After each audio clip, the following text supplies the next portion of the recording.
Shalom, saudara-saudara. Selamat berjumpa dengan Smart People Church di dalam program Jesus Way.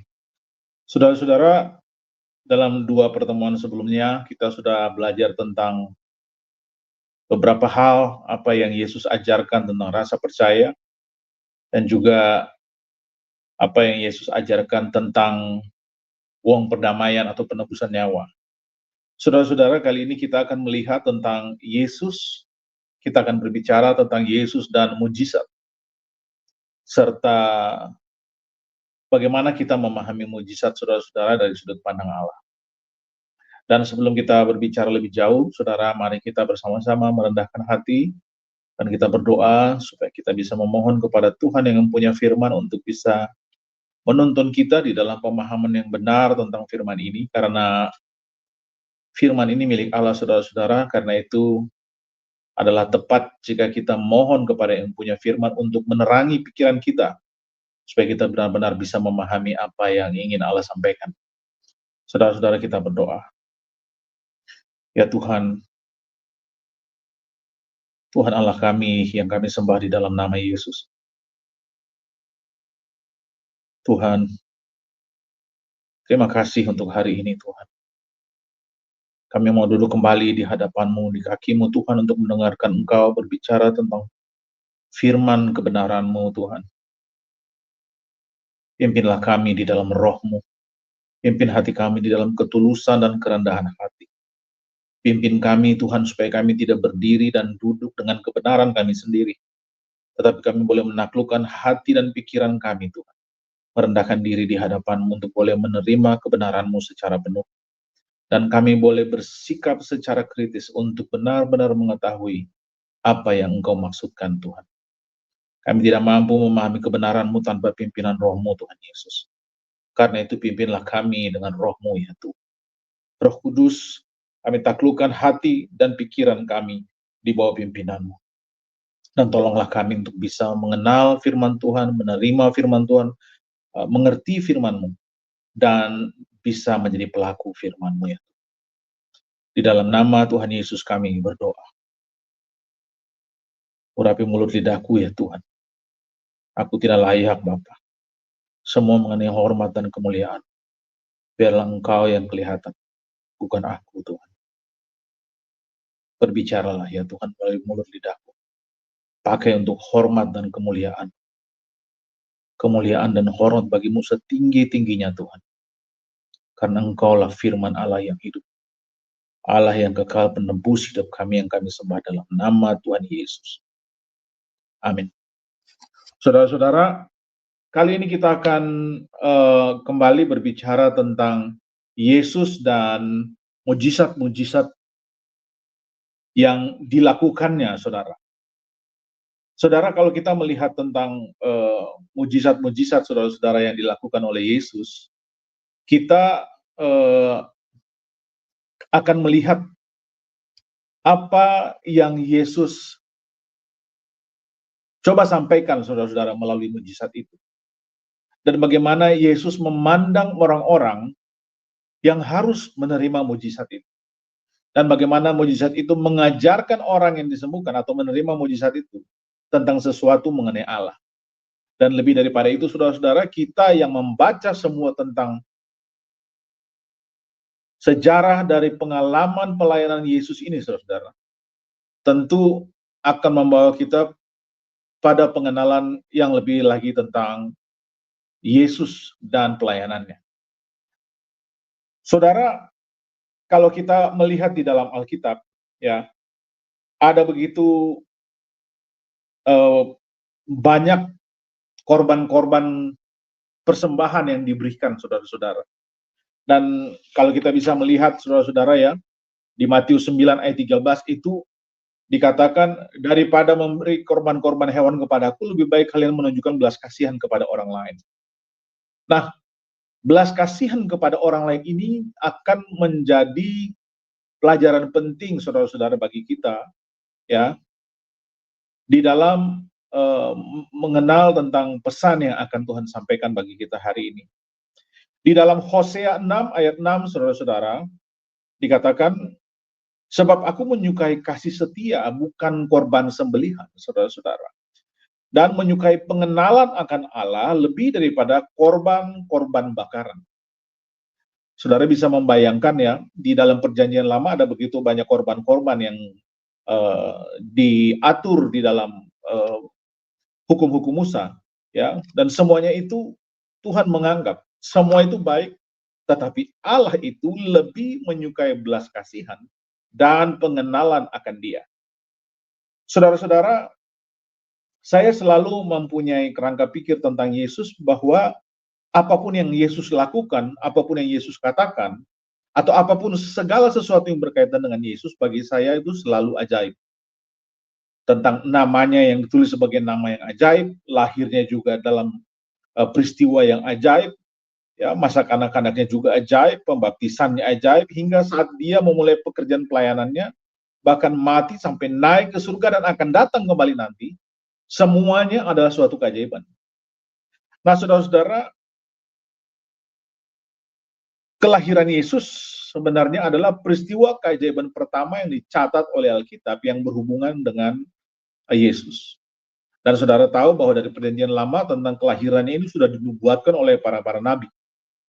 Tetapi hari ini saudara-saudara, kita akan melihat salah satu dari sekian banyak mujizat yang telah dilakukan oleh Yesus.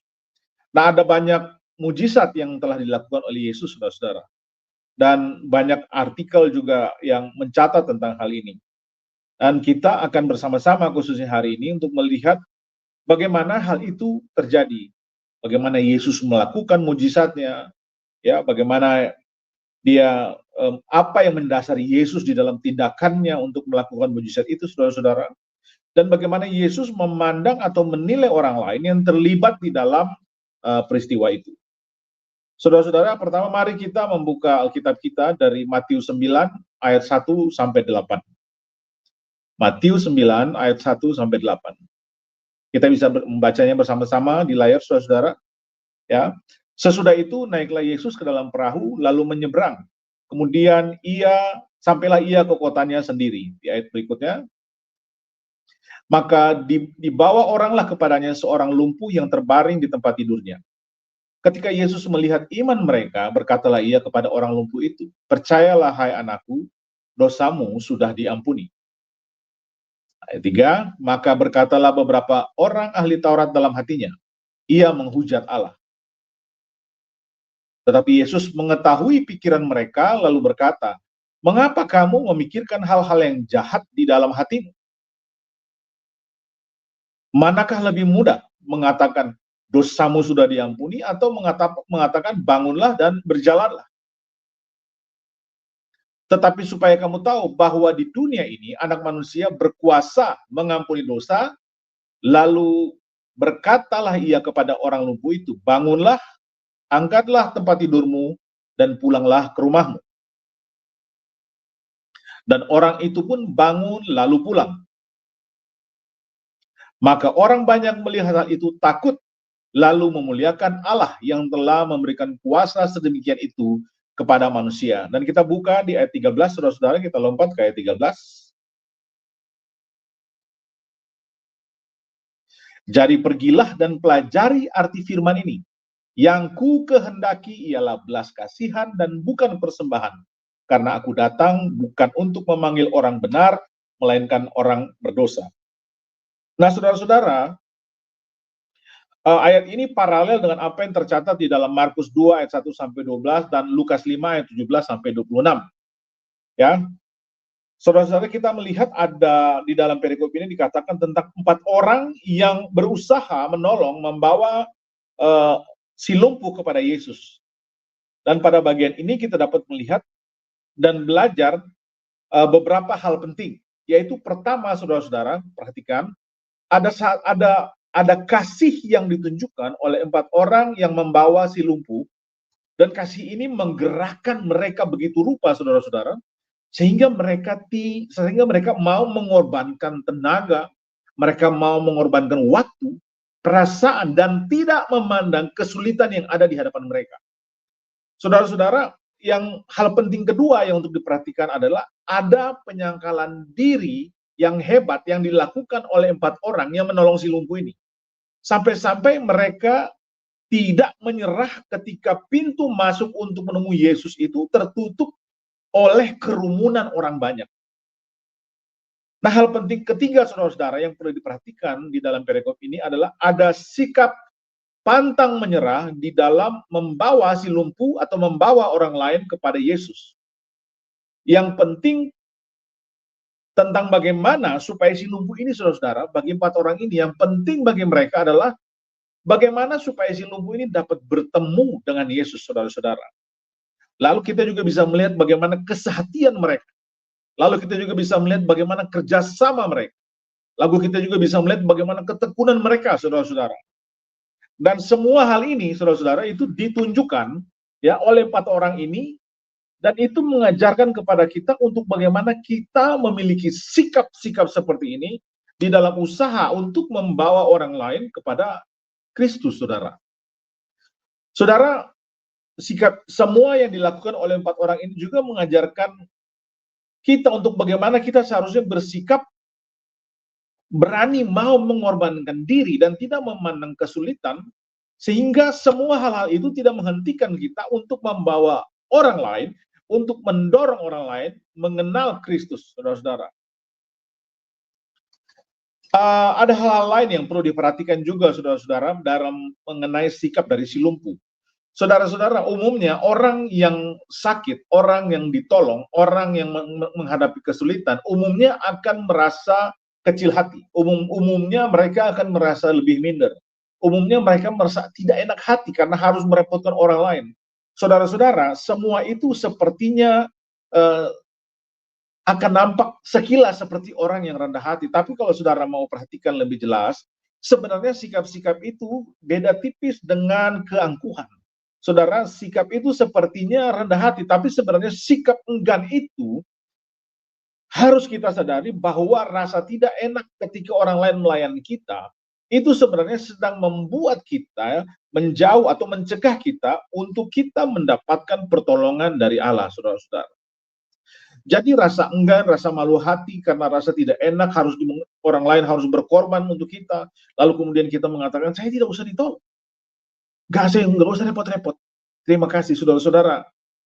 Kita harus mengakui, saudara-saudara, bahwa sikap itu sebenarnya adalah sikap yang sedang mencegah kita untuk mendapatkan pertolongan dari Tuhan. Saudara, seringkali penderitaan yang secara paksa itu membawa seseorang kepada Yesus. Ya, seringkali kesulitan itu memang harus terjadi dan itu diizinkan Allah untuk secara paksa dipakai oleh Allah untuk membawa kita kepada Yesus, saudara-saudara. Saudara, saya pernah mengalami satu sakit yang cukup serius, saudara-saudara, dan saya sangat menyadari dan saya memang melihat dan mengakui bahwa sakit dan penderitaan yang saya alami itu membuat saya memandang Allah dan membuat saya berlari kepada Allah dengan lebih cepat. Dan membuat saya menggantungkan hidup saya sepenuhnya kepada Allah, saudara-saudara. Nah, saudara, tidak semua orang yang mau bersikap seperti itu. Ada orang-orang yang mengalami kesulitan, ya, tapi justru mereka bukan datang kepada Allah, tetapi kemudian berdiam. Atau kemudian memilih yang lebih buruk, yaitu menjauh daripada Allah, saudara-saudara. Kesulitan bisa membawa kita kepada Allah, kesulitan bisa membawa kita menjadi lebih diam karena kita tidak mau repot-repot mencari Allah, atau kesulitan kemudian membuat kita menjauh dari Allah, saudara-saudara. Apa yang kita pilih, saudara-saudara? Sikap apa yang benar, saudara-saudara? Tapi kalau kita mau melihat dari si lumpuh ini, jelas bahwa penderitaannya membawa dia kepada Yesus. Dan dia tidak enak hati karena harus ditolong oleh orang lain. Dia sadar dia membutuhkan pertolongan, dia sadar dia membutuhkan Yesus, karena itu dia membiarkan orang lain menolong dia, supaya dia sampai kepada Yesus dan bisa mendapatkan pertolongannya. Sehingga, saudara-saudara, ketika Yesus melihat 4 orang dengan usahanya ini, yang membantu si lumpuh dengan usaha yang begitu rupa, saudara tahu apa yang Yesus lihat? Yesus melihat iman mereka. Dan itu dicatat oleh Alkitab. Betapa percayanya keempat orang ini kepada Yesus. Bahkan betapa percayanya juga si lumpuh. Sampai mau membiarkan orang lain harus menderita demi dirinya. Dan saudara perhatikan ya, betapa percayanya mereka sampai untuk bisa percayanya mereka kepada Yesus sehingga mereka mau melewati segala hal yang sulit dalam situasi itu untuk bisa sampai berdiri di hadapan Yesus. Saudara-saudara, saya mengingat perempuan yang sakit pendarahan. Kalau saudara juga membaca Alkitab, saudara akan mengingat cerita itu. Perkataannya, saudara-saudara lihat, asalku jamah saja ujung jubahnya. Asalku jamah saja, saudara-saudara. Waktu Yesus dijamah, saudara tahu bahwa Yesus merasa ada satu kuasa yang keluar dari dirinya. Saudara-saudara tahu, rasa percaya yang besar di dalam perempuan itu, ketika dia menjamah jubah Yesus, ujung jubah Yesus, maka Yesus bisa melihat ada iman yang menggerakkan kuasa dari dalam diri Yesus itu, saudara-saudara. Sama halnya dengan si lumpuh yang digendong atau digotong oleh 4 orang ini, saudara-saudara. Ada iman yang menggerakkan mereka di dalam usaha mereka sehingga Yesus mengenal iman itu, saudara-saudara. Yesus mengetahui bahwa ada iman yang menggerakkan kuasa dari dalam dirinya, saudara-saudara. Ada rasa percaya yang besar kepada Yesus, dan rasa percaya itu, saudara-saudara, dihitung oleh Yesus sebagai kebenaran. Saudara, kita baca di dalam Galatia 3 ayat 11. Mari bersama kita membaca Galatia 3 ayat 11. Saudara bisa membaca di layar. Dan bahwa tidak ada orang yang dibenarkan di hadapan Allah karena melakukan hukum Taurat. Adalah jelas karena orang yang benar hidup oleh iman. Saudara-saudara, ketika kita percaya ya bahwa Allah akan menolong kita, maka Allah akan meneguhkan iman yang ada dalam diri kita dan mengkonfirmasi bahwa langkah iman yang kita ambil itu benar. Saudara-saudara, ketika kita percaya, maka kita akan menjadi teguh hati, saudara-saudara. Di dalam 1 Yohanes 3 ayat 23, di dalam khotbah saya sebelumnya juga ayat ini saya sampaikan kepada saudara-saudara. Mari kita baca 1 Yohanes 3 ayat 23. 1 Yohanes 3 ayat 23, saudara-saudara, dikatakan, dan inilah perintahnya itu supaya kita percaya akan nama Yesus Kristus, anaknya, dan supaya kita saling mengasihi sesuai dengan perintah yang diberikan Kristus kepada kita. Saudara-saudara, itu sebabnya mereka tidak menyerah, saudara-saudara. Mereka percaya, dan rasa percaya dalam diri mereka menjadikan mereka teguh hati. Dan Yesus meneguhkan, mengkonfirmasi tentang hati yang teguh yang ada di dalam diri mereka. Saudara perhatikan, Yesus mengatakan begini, hai pemuda, kuatkanlah hatimu. Atau di beberapa terjemahan yang lain dikatakan, bersukacitalah hai pemuda. Atau teguhkanlah hatimu. Saudara-saudara, ada rasa percaya di hati mereka, dan percaya itu membangkitkan harapan, saudara-saudara, harapan untuk disembuhkan. Maka kalau kita memandang dan memahaminya dari cara pandang ini, saudara-saudara, maka benar apa yang dikatakan Ibrani 11 ayat 1. Ya, iman adalah dasar dari sebuah pengharapan dan bukti dari sesuatu yang tidak terlihat. Ada iman di dalam diri si lumpuh, dan keempat orang yang mendukung dia untuk membawa dia kepada Kristus, sehingga iman itu membuat mereka memiliki pengharapan bahwa jika bertemu dengan Yesus, maka si lumpuh dapat disembuhkan. Dan karena iman itu menunjukkan atau membuat mereka bisa melihat sesuatu yang belum terjadi, yaitu kesembuhan, yaitu pemulihan, yaitu pengampunan dosa. Saudara-saudara, iman atau percaya membuat mereka bisa melihat sesuatu yang belum terjadi, yaitu kesembuhan di dalam Yesus. Tetapi kalau kita mau memandang dari sudut Yesus, saudara, kita membuat kita itu bisa melihat Yesus memandang sesuatu yang lebih daripada yang dilihat oleh orang-orang ini. Karena itu saudara bisa perhatikan, hal pertama yang disampaikan, ya, dilihat oleh Yesus dalam iman mereka adalah tentang pemberesan dosa. Ya. Dan rasa percaya mereka ini membuat mereka memiliki kesempatan, si lumpuh memiliki kesempatan untuk mendapatkan pengampunan dosa, saudara-saudara. Saudara perhatikan di Kisah Para Rasul 10 ayat 43. Mari bersama-sama kita membaca Kisah Para Rasul 10 ayat 43. Tentang dialah semua nabi bersaksi bahwa barang siapa percaya kepadanya, ia akan mendapat pengampunan dosa oleh karena namanya. Saudara-saudara, ada iman percaya di dalam hati si lumpuh dan 4 orang yang menolongnya. Kemudian iman percaya itu membawa mereka dengan keyakinan teguh bahwa Yesus akan menyembuhkan mereka. Dan itulah yang disebut dengan pengharapan, saudara-saudara. Dan ketika mereka sampai kepada Kristus, karena melihat iman itu, Yesus mengenal. Karena iman itu menggerakkan hati dan kuasanya, saudara-saudara, sehingga Yesus berkata, teguhkan dan bersukacitalah, hai anak muda. Kenapa? Karena itu yang pertama Yesus katakan adalah mengenai bagaimana Yesus mau membereskan dosanya. Nah, saudara-saudara, mereka orang-orang berdosa yang mau memilih jalan kebenaran dengan percaya kepada Yesus, dan ini sejalan dengan tugas utama Yesus, saudara-saudara, yaitu datang ke dunia untuk menyelamatkan umatnya dari dosa mereka.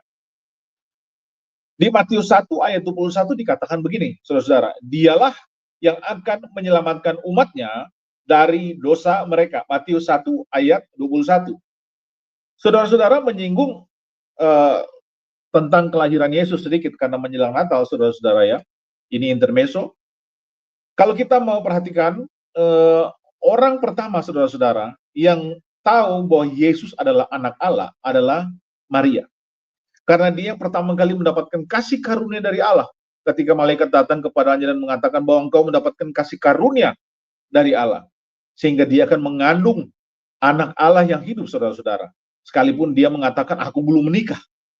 Tapi justru disitulah nilai dari keajaiban itu, saudara-saudara. Nah, saudara, kalau saudara perhatikan ketika Yesus mulai bertumbuh besar dan melakukan mujizat pertamanya air menjadi anggur, saudara-saudara perhatikan di dalam pesta itu ketika orang-orang ragu untuk melakukan apa yang akan Yesus perintahkan, saudara perhatikan Maria mengatakan begini, lakukanlah apapun yang dikatakan olehnya. Kenapa, saudara-saudara? Karena Maria tahu bahwa Yesus adalah anak Allah. Saudara-saudara, di Lukas 1 ayat 38 tuh Maria mengatakan begini, sesungguhnya aku ini adalah hamba Tuhan, jadilah padaku menurut perkataanmu. Jadi, kembali mengenai tugas Yesus dan pengampunan dosa umat manusia, saudara-saudara, itu sebabnya Yesus memandang bahwa yang pertama dan yang perlu untuk dibereskan dari masalah si lumpuh ini adalah masalah dosanya, saudara-saudara. Nah, selanjutnya, saudara-saudara, saya mengajak kita semua untuk melihat dari Matius 9 ayat 3. Matius 9 ayat 3. Matius 9 ayat 3 mengatakan demikian, saudara-saudara. Beberapa guru agama yang ada di situ berkata dalam hati mereka, orang ini menghina Allah. Dan ayat 4, Yesus tahu pikiran mereka dan Yesus berkata kepada mereka, mengapa pikiranmu sejahat itu? Saudara-saudara, dari perkumpulan ini kita bisa melihat ya, tidak semua orang yang datang menghampiri Yesus atau duduk mendengarkan Tuhan Yesus itu percaya kepada Yesus. Tidak semua orang yang ke gereja, saudara-saudara, itu percaya kepada Yesus. Tidak semua orang yang ke gereja sungguh-sungguh menyembah Yesus. Tidak semua orang yang mau mendengarkan firman, mau mentaatinya, saudara-saudara. Tetapi Maria yang tahu bahwa dia diberikan kasih karunia itu, dia mau kemudian mendorong orang lain, saudara-saudara, dengan lakukanlah apapun yang disuruh olehnya. Karena imannya, karena rasa percayanya, dan karena pengharapannya bahwa kehadiran Yesus dalam pesta itu juga akan menghadirkan mujizat dan menolong orang lain untuk melihat Allah. Nah, saudara-saudara, kalau dari peristiwa ini, saudara bisa melihat bahwa di dalam situasi si lumpuh dan 4 orang yang menolongnya, ada orang-orang yang juga duduk mendengarkan Yesus dalam pengajarannya, tetapi mereka tidak percaya kepada Yesus. Tetapi mereka tidak yakin bahwa Yesus adalah Tuhan. Tapi mereka tidak yakin bahwa Yesus adalah sumber pengharapan yang dinubuatkan, saudara-saudara. Karena itu Yesus mengatakan kepada mereka ini, mengapa pikiranmu sejahat itu? Saudara-saudara,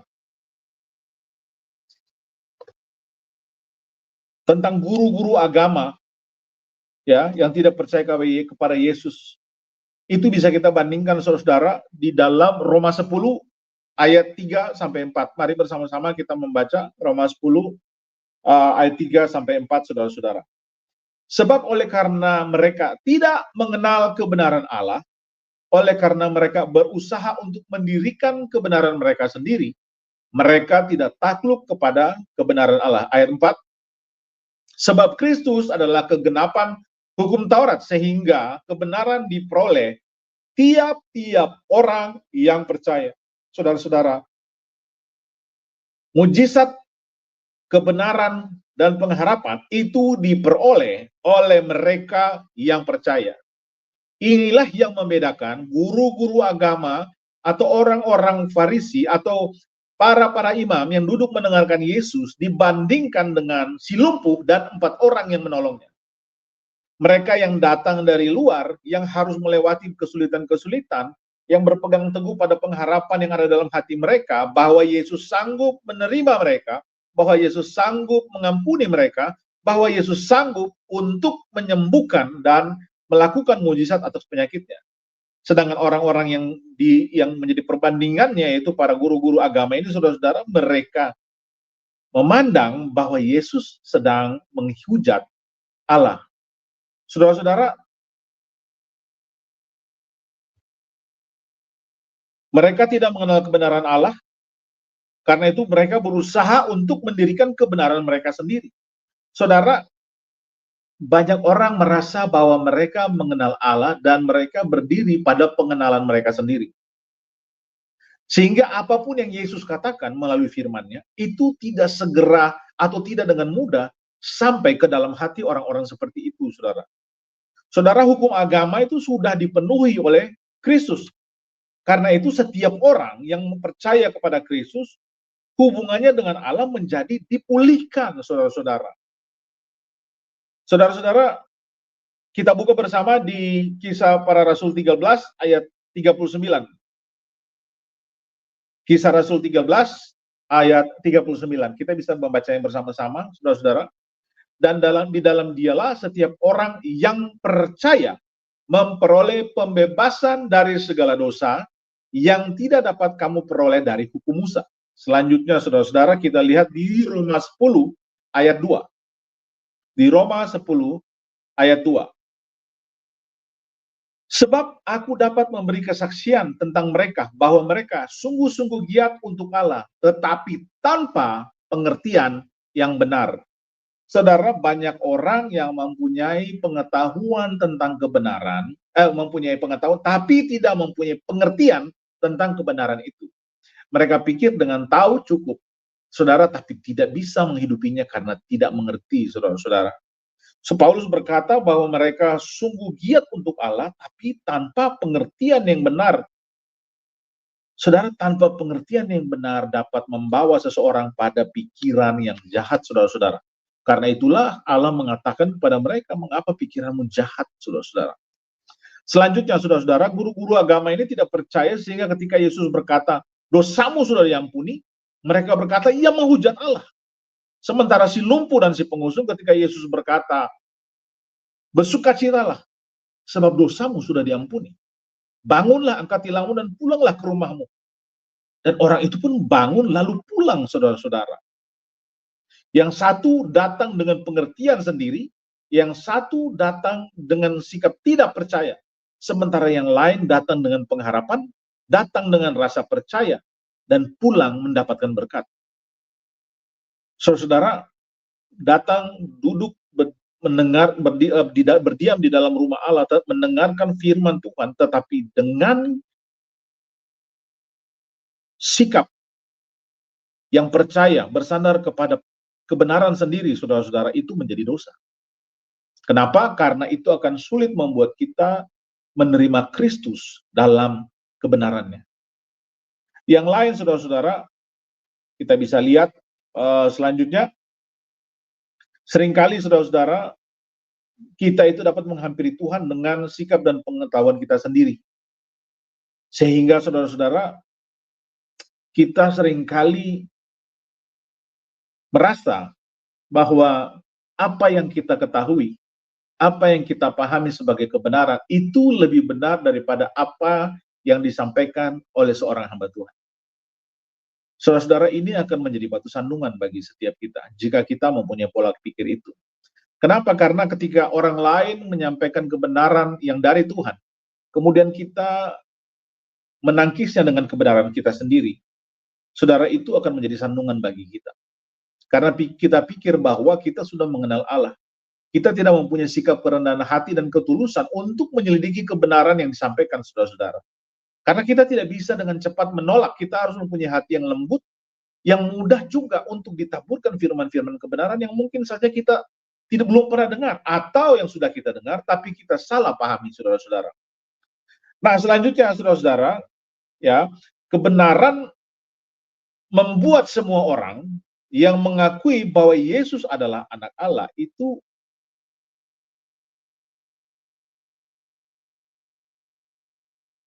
akan menerima pertolongan, anugerah, belas kasihan saudara-saudara, dan pengampunan. Dan saudara-saudara, Kristus itu berkuasa untuk mengampuni dosa, serta kebenarannya, saudara-saudara, itulah kebenaran yang memerintahkan kita untuk percaya kepadanya secara penuh, saudara-saudara. Saudara-saudara, kita harus mengingat bahwa rasa percaya kepada Kristus itu dihitung sebagai kebenaran. Kita buka di Lukas 18, saudara-saudara, di Lukas 18 ayat 13 sampai 14, kita buka membaca bersama. Ya. Tetapi pemungut cukai itu berdiri jauh-jauh. Ya, berdiri jauh-jauh, bahkan ia tidak berani menengadah ke langit, melainkan ia memukul diri dan berkata, "Ya Allah, kasihanilah aku orang berdosa ini." Ayat 14, "Aku berkata kepadamu, orang ini pulang ke rumahnya sebagai orang yang dibenarkan Allah, dan orang lain itu tidak. Sebab barang siapa meninggikan diri, ia akan direndahkan, dan barang siapa merendahkan diri, ia akan ditinggikan." Si lumpuh dan 4 orang itu datang di dalam pengharapan, datang di dalam rasa percaya yang teguh, datang di dalam iman. Kemudian saudara-saudara, maka dia diterima dan mendapatkan anugerah. Tetapi sementara yang lain ini, saudara-saudara, mereka datang dengan keangkuhan, dan orang-orang ini, saudara-saudara, pulang ke rumahnya tidak mendapatkan apa-apa. Tapi si lumpuh dan keempat orang ini pulang ke rumahnya sebagai orang yang dibenarkan oleh Allah, karena mereka menerima pengampunan, pengampunan dan kesembuhan yang dari Allah. Orang lain tidak, saudara-saudara.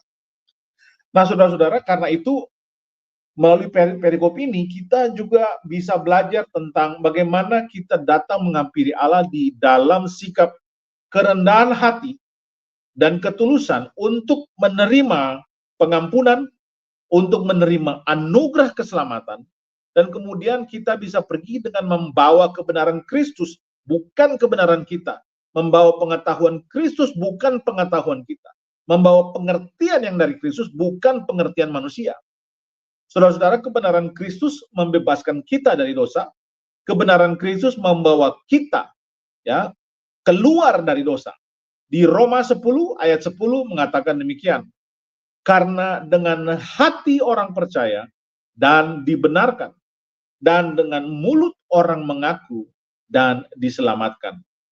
Saudara-saudara, biarlah perikop yang sering kita dengar ini bisa mengajarkan kita kembali untuk bagaimana, pertama, memandang bahwa melayani orang lain, belas kasihan kepada orang lain, lebih penting daripada segala persembahan yang dapat kita berikan.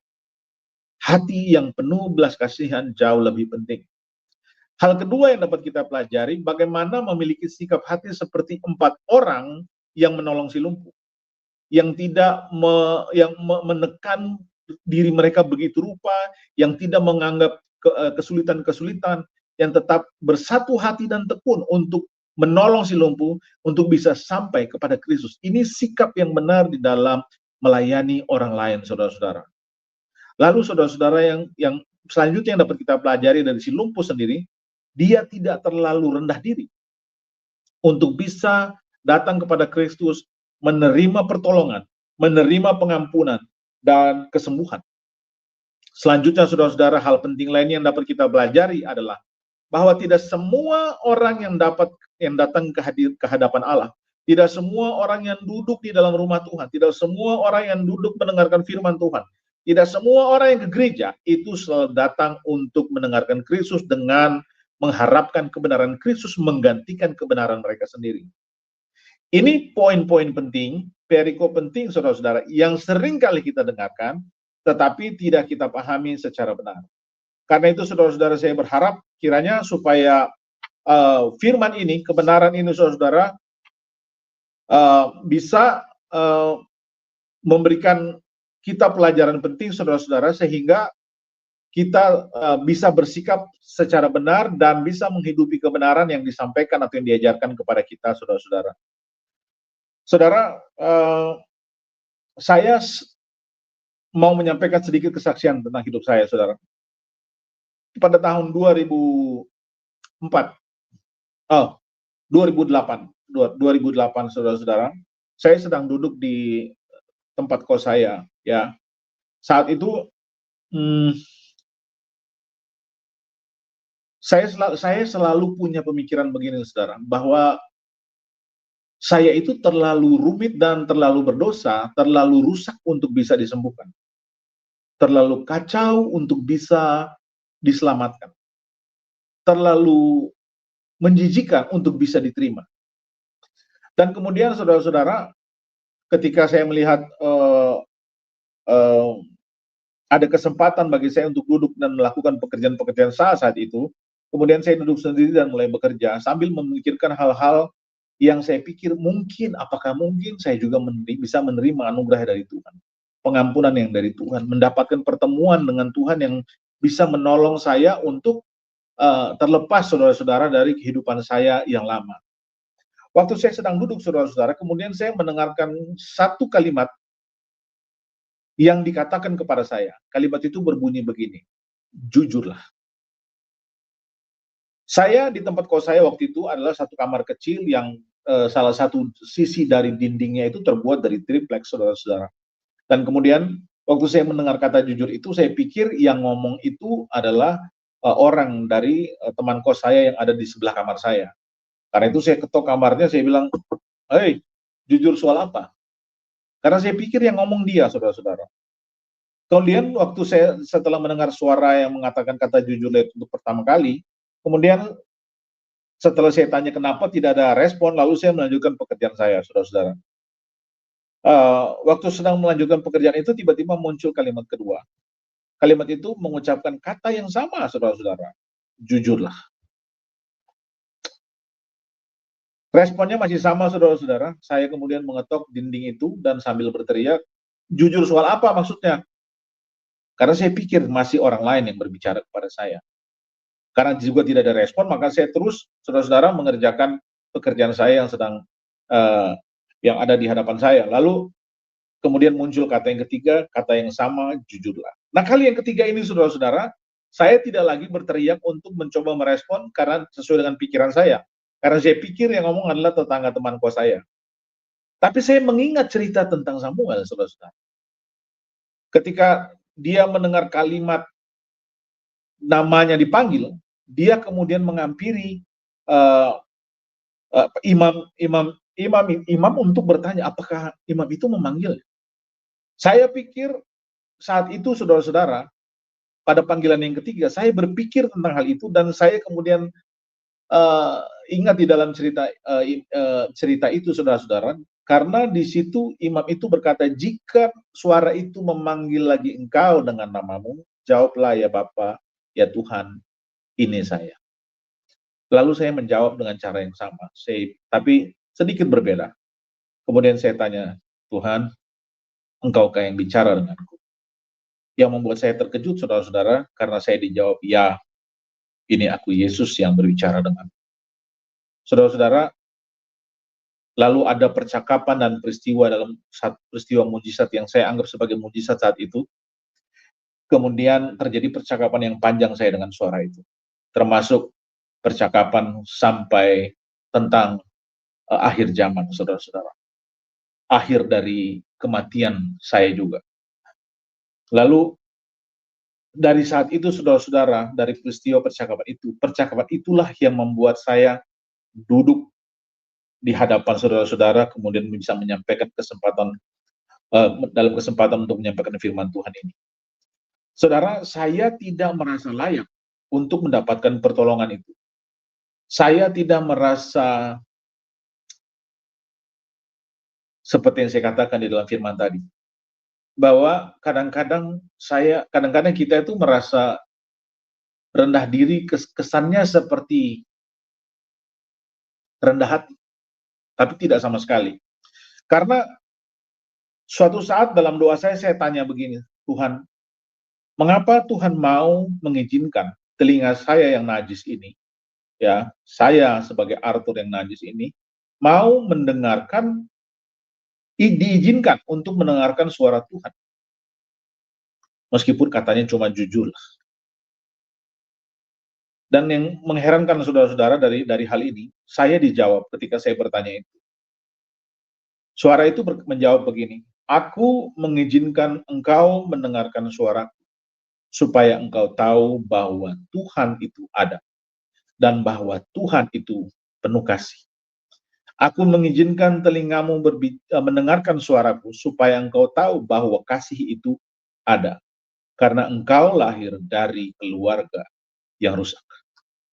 Saudara-saudara, rasa minder, low self-esteem, membuat saya pikir bahwa saya tidak layak menerima apa-apa dari Tuhan. Tetapi Tuhan itu Allah yang proaktif, yang mau mengkoreksi cara pandang saya, saudara. Mengkoreksi cara pemikiran saya di dalam pengenalan saya tentang Dia. Saya berpikir saya tidak layak, tapi Allah berpikir saya layak. Saya berpikir saya tidak layak diterima, tetapi Allah mengizinkan telinga saya mendengarkan suaranya.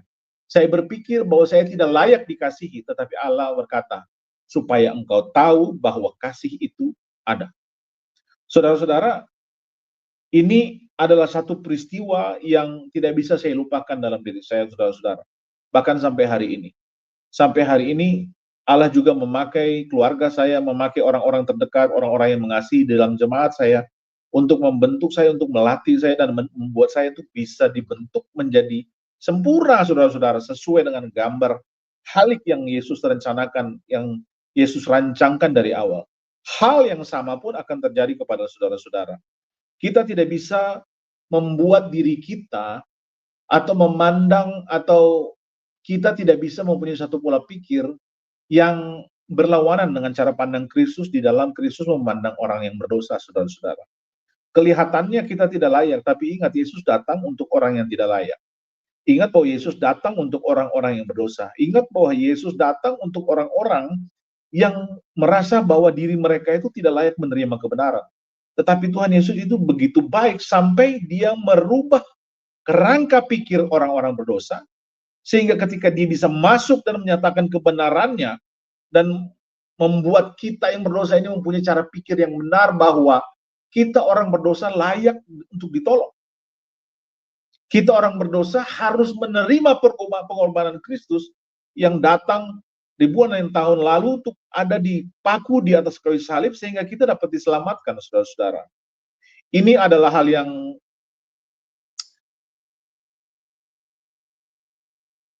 seringkali kita tidak pikirkan secara mendalam. Saya pikir saya tidak layak diselamatkan, tapi Yesus itu begitu baik, saudara-saudara. Saya ingat kesaksian hambanya Pak Jerry Patinasarani yang mengatakan bahwa Tuhan Yesus itu seperti tanda kutip pemulung yang mau memungut, saudara, orang-orang berdosa, orang-orang yang merasa diri mereka najis, orang-orang yang merasa tidak layak, orang-orang yang merasa layak untuk dimusnahkan, saudara-saudara. Sehingga, dan Dia mau mengambil orang-orang dari tempat sampah ini, kemudian membersihkan mereka, memperbaharui mereka, mengenakan baju yang baru, meletakkan hati yang baru, meletakkan cara berpikir yang baru, membuat cara pandang yang baru, sehingga kita layak untuk diterima oleh Allah. Saudara, Tuhan mana yang seperti Tuhan kita? Tuhan mana yang mau melakukan hal-hal yang demikian? Tuhan mana yang mau melihat ke dalam hati seseorang, saudara-saudara? Mau jauh di dalam lubuk hati setiap orang berdosa, mereka butuh untuk ditolong, butuh untuk diselamatkan, butuh untuk dipulihkan, butuh untuk diperbaiki, diperbaharui gambaran hidup mereka, saudara-saudara. Hanya Yesus, saudara-saudara. Semua mujizat yang Yesus lakukan adalah demi hormat dan kemuliaannya, dan demi pengorbanan yang telah dia dilakukan di atas kayu salib. Sama halnya dengan saudara juga. Apapun yang menjadi kelemahan saudara, saudara tidak perlu merasa minder. Apapun yang menjadi kelemahan saudara, saudara tidak perlu merasa menjauh.